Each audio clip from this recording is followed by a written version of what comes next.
Sa ngalan ng Ama, ng Anak, at ng Espiritu Santo, Amen. sumainyo ang Panginoon. At sumain rin.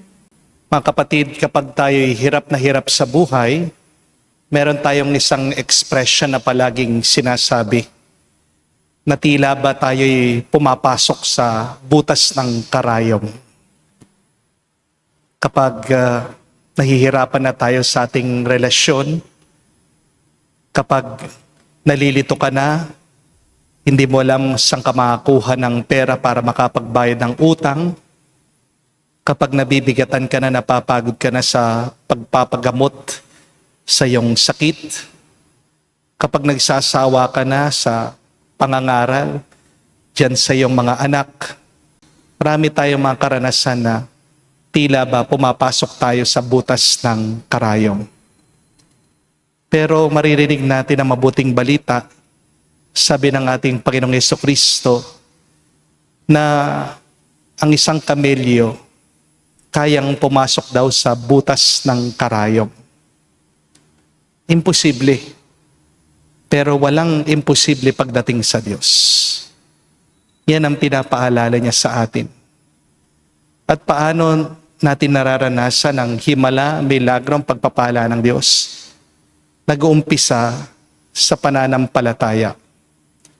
Ang pananampalataya ay ang tugon natin sa pag-ibig, sa pagmamahal niya, sa habag niya sa atin.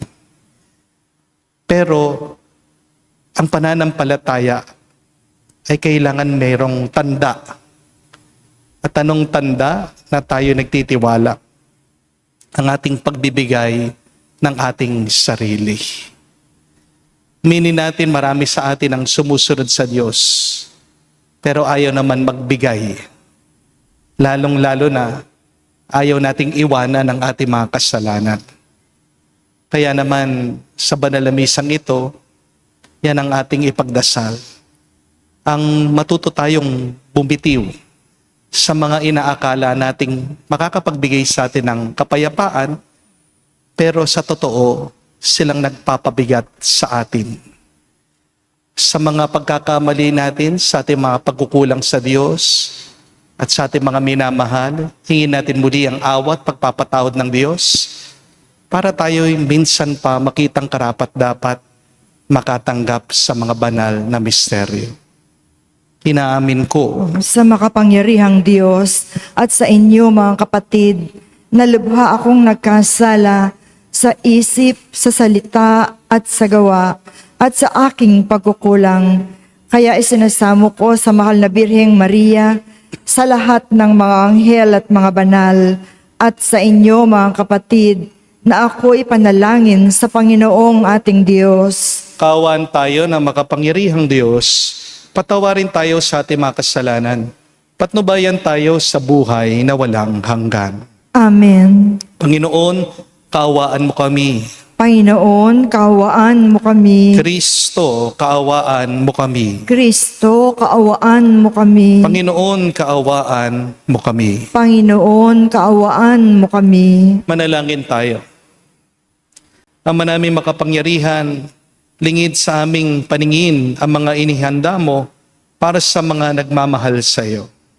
Padaluyin mo sa amin ang agos ng iyong pag-ibig upang sa pagmamahal namin sa iyo ng higit, makamtan namin ang iyong mga pangakong di malirip, na hindi pa sumagi sa isip namin o panaginip. Niluluhog namin ito sa pamagitan ni Jesucristo kasama ng Espiritu Santo, magpa sa walang hanggan. Amen. Pagbasa mula sa aklat ni Propeta Ezekiel. Sinabi sa akin ng Panginoon, "Tao, sabihin mo sa pinuno ng Tiro na ito ang ipinasasabi ko sa kanila.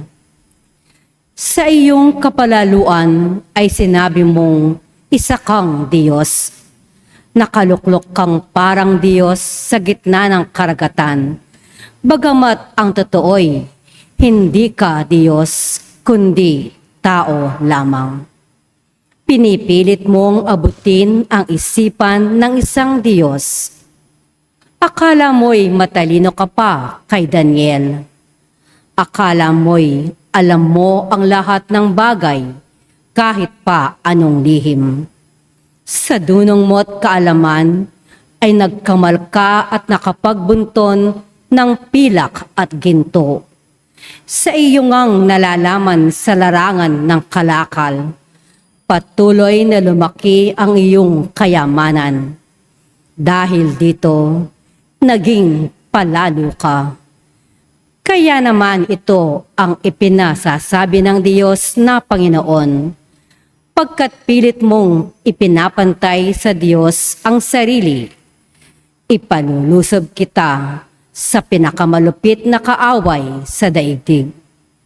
Wawasakin nila ang lahat ng ari-arian mo na pawang kinamtan mo sa tusong pamamaraan.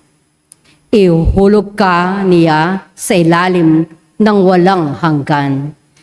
Papatayit iahagis sa pusod ng dagat.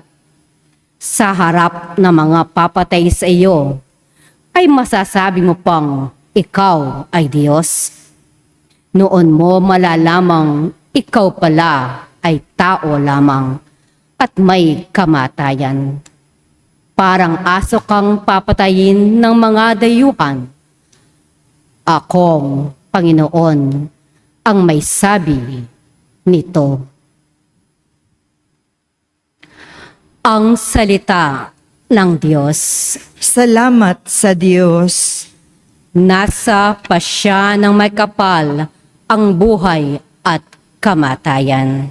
Nasa pasya ng may kapal ang buhay at kamatayan.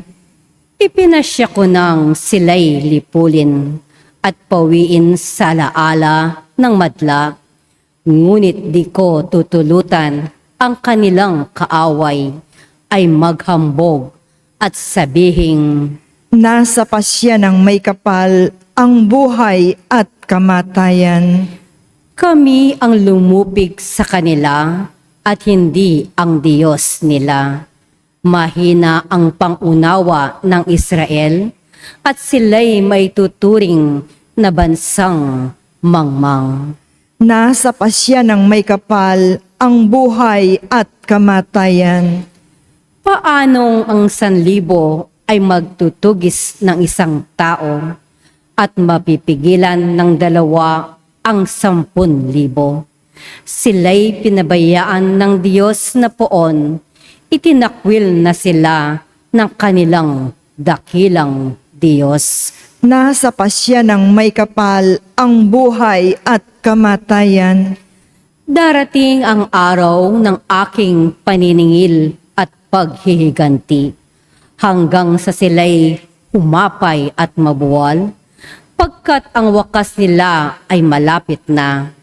Ililigtas ng poon ang kanyang bayan, siya'y mahahabag sa mga maglilingkod sa kanya. Nasa pasya ng may kapal ang buhay at kamatayan. Si Kristo ay naging dukha upang tayo'y managana sa bigay niyang pagpapala. Alleluia, alleluia. Sumainyo ang Panginoon. At sumaiyo rin. Ang mabuting balita ng Panginoon ayon kay San Mateo. Papuri sa iyo, Panginoon. Nung panong yon, sinabi ni Jesus sa kanya malagad, sinasabi ko sa inyo, napakahirap mapabilang ang mayayaman sa pinag-aarian ng Diyos.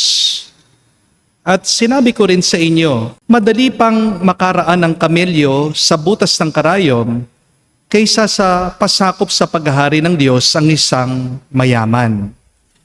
Nagtaka mga alagad nang marinig ito, kaya't naitanong nila, kung gayon, sino po ang maliligtas? Tinignan sila ni Jesus at sinabi, hindi ito magagawa ng tao, ngunit magagawa ng Diyos ang lahat ng bagay. At nagsalita si Pedro, tignan po ninyo, iniwan namin ang lahat at kami sumunod sa iyo. Ano pa naman para sa amin? Sinabi sa kanila ni Jesus, tandaan niyo ito, Kapag naluklok na ang anak ng tao sa kanyang maringal na trono sa bagong daigdig, kayong sumunod sa akin ay luluklok din sa 12 trono upang hukuman ang 12 lipi ng Israel. At ang sino man magtiis, na iwan ang tahanan, mga kapatid na lalaki at babae, ama, ina, mga anak o mga lupain, alang-alang sa akin, ay tatanggap ng makasandaang ibayo at pagkakalom ng buhay na walang hanggan. Ngunit maraming una ang magiging huli at maraming huli ang magiging una. Mga kapatid, ang mabuting balita ng ating Panginoon. Pinupuri ka namin, Panginoong Hesukristo. Magandang araw po muli sa inyong lahat. Welcome po sa ating banal na misa. Meron po ako napanood na isang video tungkol po sa isang lalaki nakatira po sa China. Na-stuck po yung kanyang kamay sa loob ng inodoro. Pinasok po niya yung kamay niya doon sa butas ng toilet at hindi po niya mailabas. Kaya dumating po yung mga pulis, yung mga bombero, yung po mga medic para tulungan po siya. Hinihila na po nilang hinihila yung tao pero ayaw po talagang kumawala doon sa inodoro. Sa huli, wala po silang choice, wala po silang magawa. Kundi basagin po mismo yung kubeta. Nagdala po sila ng jackhammer at saka ng mga martilyo. Pagkatapos po nilang mabasag yung inodoro, saka pa lamang po nila naunawaan yung dahilan bakit siya nahihirapan. Alam niyo po kung bakit hindi mailabas ng tao yung kanyang kamay dun sa loob ng butas ng toilet. Dahil mahigpit pala yung hawak niya dun sa cellphone na nahulog dun sa inodoro. Ayaw po pala niyang bitawan, kaya na-stuck siya. At sabi pa niya, sayang mahal kasi yung cellphone ko. Pero ang tanong, ano po bang mas mahalaga? Yung cellphone o yung kamay niya? Ano pong mas mahalaga? Yung gamit o yung buhay? Mga kapatid, nakakatawa yung kwento. Pero kung tutuusin natin, marami sa atin ang ganyan. Hindi po ba? Hindi naman po cellphone ang hawak natin. Pero meron mga ibang bagay na pilit nating kinakapitan kahit na tayo mismo ang nasasaktan. Di po ba? Meron pa rin nakakapit sa nakaraan. Merong nakakapit sa sama ng loob. May nakakapit sa galit. May nakakapit sa mga maling relasyon. May nakakapit sa bisyo. May nakakapit sa pride. Ayaw nilang aminin. Mali sila. May nakakapit pa rin sa kayamanan, sa posisyon, sa kapangyarihan. At dahil ayaw nating bumitaw, tayo mismo ang naiipit. Hindi po ba? Kaya tandaan po natin ito. Hindi naman lahat ng pagkakapit ay panalo. At hindi naman po lahat ng kawalan ay talo. Minsan, ang pagkawala ay hindi po parusa. Ito po ay pagliligtas.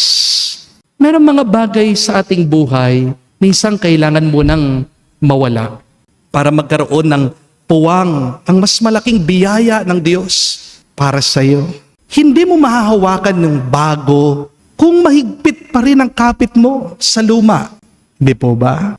Hindi mo matatanggap ang plano ng Diyos kung nakakapit ka pa rin sa sarili mong plano. Kaya napakaganda po ng mensahe ng ating Panginoong Hesukristo sa ating nabasang Ebanghelyo. Sabi ni Jesus, ang sino man mag-iwan ng bahay, kapatid, ama, anak, ina, lupain, alang-alang sa akin, ay tatanggap ng 100 ulit at magmamana ng buhay na walang hanggan. Pansinin niyo po ito ha. Ang sinabi ni Jesus, ang sino mang mag-iwan. Magkaiba po yung mawalan sa mag-iwan. Merong mga pagkawala na hindi mo kasi kontrolado. Pero merong mga bagay na kailangan mong kusang bitawan. Dahil alam mo, yun ang humahadlang sa mga biyaya ng Diyos sa iyo. At ito po ang sikreto ng mga banal. Ang mga santo hindi po naging dakila dahil marami silang hinahawakan. Naging dakila ang mga banal dahil alam nila kung ano dapat ang bitawan nila dito sa mundo. Kaya mga kapatid, baka ito ang tanong ng Panginoon sa atin ngayon. Ano yung mga bagay na dapat mong bitawan na siyang dahilan bakit hindi ka malaya ngayon? Tandaan niyo po ito, ang kamay na nakasara ay walang tatanggaping bago. Hindi po ba? Pero ang kamay na marunong bumitiw ay siya rin namang kamay na tumatanggap ng malalaking biyaya galing sa Diyos. Kaya, kung meron pong inalis ang Diyos sa buhay mo, huwag kang malungkot agad. Baka hindi ka naman niya talaga pinaparusahan eh. Pinapalaya ka lang niya. Amen? Hindi ko po alam kung napansin niyo rin ito. Lahat ng mahalagang bagay sa buhay na ito ay may kapalit. Kapag gusto mong pumasa, isuko mo muna ang gala. Kapag gusto mong yumaman, isuko mo ang katamaran. Walang tagumpay kung wala kang sinusuko. Kung gusto mong gumaling, isuko mo din ang iyong bisyo. Kaya nga po, napakaganda, merong minsan nagsabi, success is not only about what you gain, but success is also about what you are willing to give up. Hindi lang po nasusukat ang tagumpay sa mga bagay na nadadagdag mo sa iyong buhay. Ang tagumpay ay nasusukat din sa mga bagay na handa mong bitawan para makamtan mo ang mga mas mahalagang layunin at pangarap. Isa pong magandang halimbawa dito ay yung kababayan natin na tennis player, si Alex Ayala. May napanood po kasi akong interview niya, napakaganda. Hindi ko po makalimutan yung sinabi niya. Kwento po nitong bata na hindi po halos normal ang buhay niya. Nakatulad po ng ibang kabataan dyan. Wala daw po siyang panahon para gumala. Bihira lang po siyang pumupunta sa mall. Wala pong lakwat siya talaga. Yung buhay daw po niya umiikot sa mga bagay na ito. Yung ensayo, aral, pamilya, dasal, at pagkatapos pahinga. Ito po paulit-ulit, araw-araw, taon-taon. Pero napansin niyo po, tingnan niyo yung mukha niya. Hindi po siya mukhang kawawa. Hindi po siya mukhang malungkot o napipilitan. Hindi po siya mukhang nawalan ng pag-asa. Tuloy, napakaganda po niya, blooming siya eh. Bakit po? Una po kasi mahal niya yung ginagawa niya. At pangalawa, may pangarap po siya na mas malaki kaysa sa panandaliang saya. Kapag malinaw sa iyo ang iyong pangarap, mas madaling tumanggi doon sa mga bagay na nakakasira para makamtan mo ang iyong pangarap. Hindi po ba? Sa murang edad po, 21 years old pa lang po si Alex Ayala. Kabilang na po siya sa mga pinakamahusay na tennis player sa buong mundo. Pero mga kapatid, wag lang po tayong malinlang doon sa ating mga nakikita. Kasi ang tao palagi nakikita agad yung medalya. Hindi po ba? Hindi natin nakikita yung milyong-milyong bola paulit-ulit na tinatamaan niya, hinahampas sa kanyang pag-iensayo. Ang nakikita natin agad yung tropeyo. Pero hindi natin nakikita yung mga gabing pagod na pagod siya, pero sa umaga, babangon pa rin, kinabukasan para mag-training. Nakikita natin yung tagumpay, yung kasikatan, pero hindi natin nakikita yung napakaraming sakripisyo niya na ginagawa para makamtan niya ang kanyang pangarap. Ang kapatid, minsan sa buhay, gusto kasi natin agad ang biyaya, hindi po ba? Pero ayaw natin ng sakripisyo. Gusto natin marami sa atin agad himala, pero ayaw naman natin maghintay. Gusto natin agad pagpapala, pero ayaw naman natin bitawan yung mga bagay na humahadlang sa Diyos. Kaya nga po, sinabi ni Jesus sa Ebanghelyo, hindi magiging madali ang pagsunod sa Kanya. Pero ang pangako ni Jesus sa atin, walang sakripisyo para sa Diyos ang nasasayang. Ang bawat pagtanggi mo sa tukso, ang bawat pagpili mo na magpatawad kaysa sa maghiganti, ang bawat pagpili mo na magdasal kaysa sa magbulakbol, magkasala, ang bawat pagtitiis mo, lahat ng yan nakikita ng Diyos. At darating din ang araw, magbubunga din lahat ng yan. Magkakaroon ka ng pagpapala higit dun sa iyong hinihintay. Kaya nga po ang tanong para sa atin ngayon, hindi yung ano ang gustong matanggap sa Diyos. Alam na ng Diyos yung gusto mo. Alam din ng Diyos yung higit na makakapagpasaya sa iyo. Ang mas mahalagang tanong ay ito, ano ang kaya mong ialay sa Diyos araw-araw? Dahil tandaan niyo po, ang mga malalaking biyaya ay kadalasang bunga ng mga maliliit nating paulit-ulit na pagsasakripisyo. Ang taong marunong magsakripisyo para sa Diyos, ngayon, siya rin ang tao na pupunuin ng Diyos bukas. Kaya magdasal po tayo sa banal na misang ito.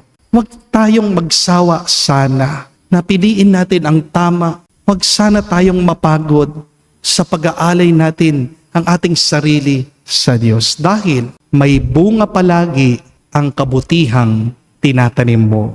Amen. Tumayo po tayo. Manalangin tayo sa Diyos Ama para sa katatagan na mapaglabanan ang tuso na material na bagay at kasiguraduhan. Ating sabihin, Panginoon, dinggin mo kami. Panginoon, dinggin mo kami. Ang simbahan naway magbigay saksi sa halaga ng makalangit na kaharian. Manalangin tayo sa Panginoon. Panginoon, dinggin mo kami. Ang mauunlad na bansa naway magbahagi ng kanilang likas na yaman sa mga mahihirap na bansa at huwag nila silang pagsamantalahan. Manalangin tayo sa Panginoon. Panginoon, dinggin mo kami. Ang mga Kristiyanong namumuhay sa karangyaan naway maging matalino sa paggamit ng kanilang kayamanan ayon sa diwa ng pagbabahagi at pagmamahal. Manalangin tayo sa Panginoon. Panginoon, dinggin mo kami. Sa katahimikan po ng ating puso, sabihin natin sa Diyos ang ating mga personal na pangangailangan. Ama naming nasa langit, pakinggan mo ang mithiin ng iyong bayan. Mapuno nawa kami ng karunungan ni Jesus. Siyang nabubuhay at nagahari, kasama mo at ng Banal Espiritu, magpa sa walang hanggan. Amen. Manalangin kayo mga kapatid, para ng ating mga paghahain ay kalabdan ng Diyos, amang makapangyarihan. Tanggapin nawa ng Panginoon itong paghahain sa iyong mga kamay, sa kapurihan niya at karangalan, sa ating kapakinabangan at sa buong sambayanan niyang banal. Ama naming lumikha, tanggapin mo ang mga alay upang maganap ang pagpapalitan ng iyong kaloob at ng aming handog.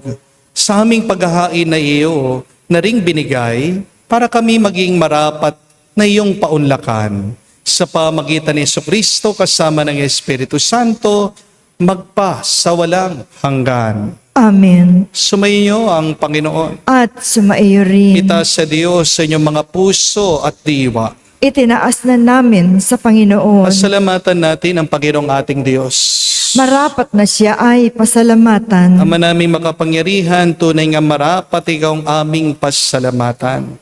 Sa iyong paglingap at kagandaang loob, ang tao'y nilikha mo, pinangasiwaan sa sansinukob. Sangad mong siya'y iwastong lubos, siya'y pinagdusa mo sa kanyang pagtalikod. Sa iyong paggiliw, sa iyong pahintulot, na magbabakasakali sa kanyang na makabalik siya sa pamagitan ni Jesucristo. Kaya kaisa na mga anghel nagsisiawit ng papuri sa iyo na walang humpay sa kalangitan. Kami nagbubunyi sa iyong kadakilaan.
Ama naming banal, ikaw ang bukalan tanang kabanalan.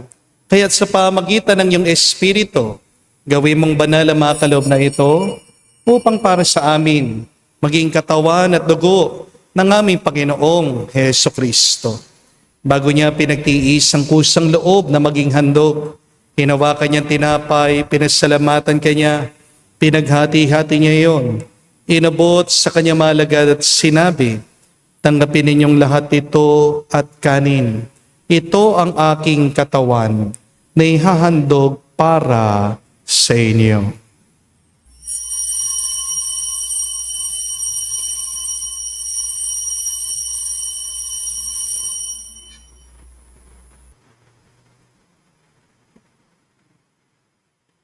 Gayon din naman na matapos ang hapunan, hinawakan niyang kalis. Muli kanyang pinasalamatan. Nabot niyang kalis sa kanya malagad at sinabi, tanggapin ninyong lahat ito at inumin. Ito ang kalis ng aking dugo, ng bago at walang hanggan tipan. Ang aking dugo na ibubuhos para sa inyo at para sa lahat, sa ipagpapatawad ng mga kasalanan.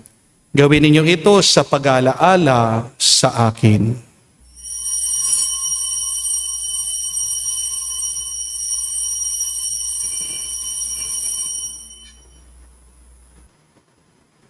Ang misteryo ng pananampalataya.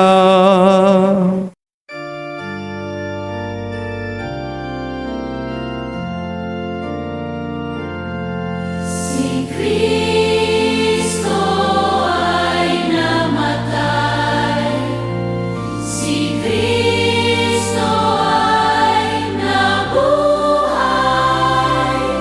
si Kristo ay babalik sa wakas,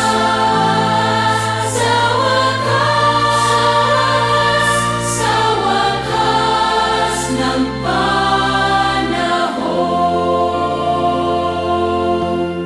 Ama, ginagawa namin ngayon ang pag-alaala sa pagkamatay, muling pagkabuhay ng iyong anak. Kaya tinialay namin sa iyong tinapay nagbibigay buhay at ang kalis na nagkakalob ng kaligtasan. Kami nagpapasalamat dahil kami yung minarapat na tumayo sa harap mo para maglingkod sa iyo. Sinasamo namin kami magsalo-salo sa katawan at dugo ni Kristo ay mabuklod sa pagkakaisa sa pamagitan ng Espiritu Santo. Ama, lingapin mong iyong simbahan, laganap sa buong daigdig. Puspusin mo kami sa pag-ibig. Kaisa ni Leon ang aming Santo Papa, si Florentino aming Arsobispo at ng Tanang Kaparian. Alalahanin mo rin ang aming mga kapatid na nahimlay. May pag-asang sila'y muling mabubuhay. Gayon din naman lahat ng mga pumanaw. Kawan mo't sila't patuloyin sa iyong kaliwanagan. Kawan mo't pagindapatin kaming lahat makasalo sa iyong buhay na walang wakas. Kaisa na mahal na Birhen Maria, Ina ng Diyos. Kaisa ni San Jose ang kanyang malwalhating esposo. Kaisa na mga apostol at lahat ng mga banal na namuhay dito sa daigdig na kalugod-lugod sa iyo. May pagdiwang nawa namin ang pagpupuri sa ikararangal mo sa pamagitan ng iyong anak aming Panginoong Heso Kristo. Sa pamamagitan ni Kristo, kasama niya at sa Kanya, ang lahat ng parangal at papuri ay sa iyo, Diyos Ama, makapangyarihan, kasama ng Espiritu Santo, magpasawalang hanggan. Amen, Amen, Amen, Amen, Amen. Sa nakagaling na utos sa turo ni Jesus sa Panginoon natin na Diyos, ipahayag natin ng lakas loob.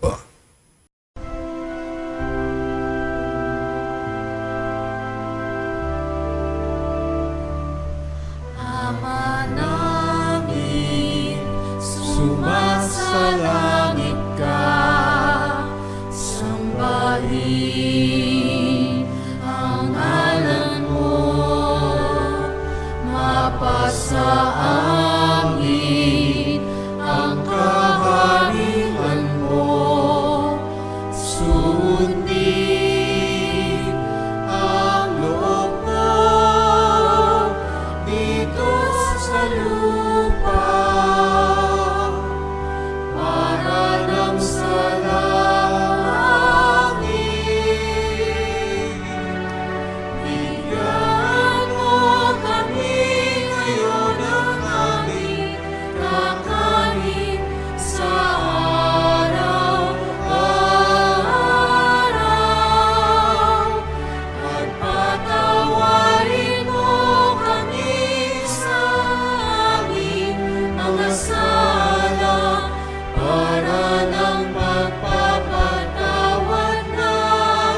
Hinihiling namin kami, O Diyos, sa lahat na masama, pagkalooban ng kapayapaan araw-araw, ligtas sa kasalanan, ilayo sa lahat ng kapahamakan, samantalang aming pinanabikan ang dakilang araw ng pagpapahayag ng tagapagligtas naming si Hesu Kristo. Sapagkat iyo ang kaharian at ang kapangyarihan at ang kapurihan magpakailanman. Amen. Panginoong Yesu Kristo, sinabi mo sa mga apostol, kapayapaan ang iniwan ko sa inyo, ang aking kapayapaan binibigay ko sa inyo. Tunghayan mo ang aming pananampalataya at huwag ang aming pagkakasala. Pagkalooban mo kami ng kapayapaan at pagkakaisa, ayon sa iyong kalooban, kasama ng Espiritu Santo, magpa sa walang hanggan. Amen. Kapayapaan ng Panginoon ay laging sumainyo. At sumaiyo rin. Magbigayan po tayo ngayon ng kapayapaan sa bawat isa. Peace with you po. Kapayapaan po sa inyong lahat.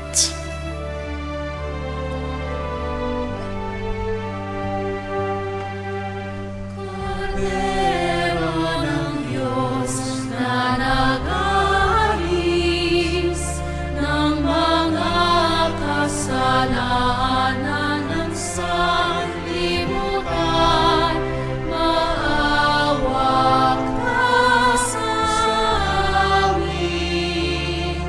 Maawa ka sa amin.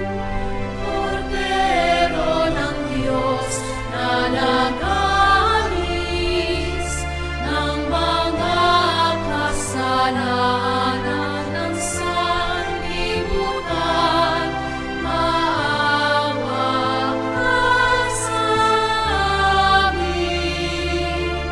Maawa ka sa amin. Cordero ng Diyos na nag-aalis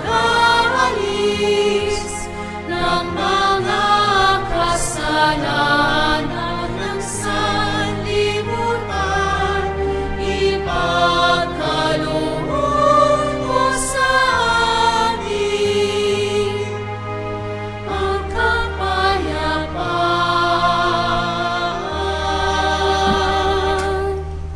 Mga kapatid, naririto ang ating Panginoong Jesucristo, ang Kordero ng Diyos. Siya nag-aalis sa mga kasalanan ng sanlibutan.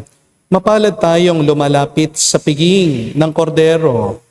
Panginoon, hindi ako karapat-dapat na magpatuloy sa iyo. Ngunit sa isang salita mo lamang ay gagaling na ako.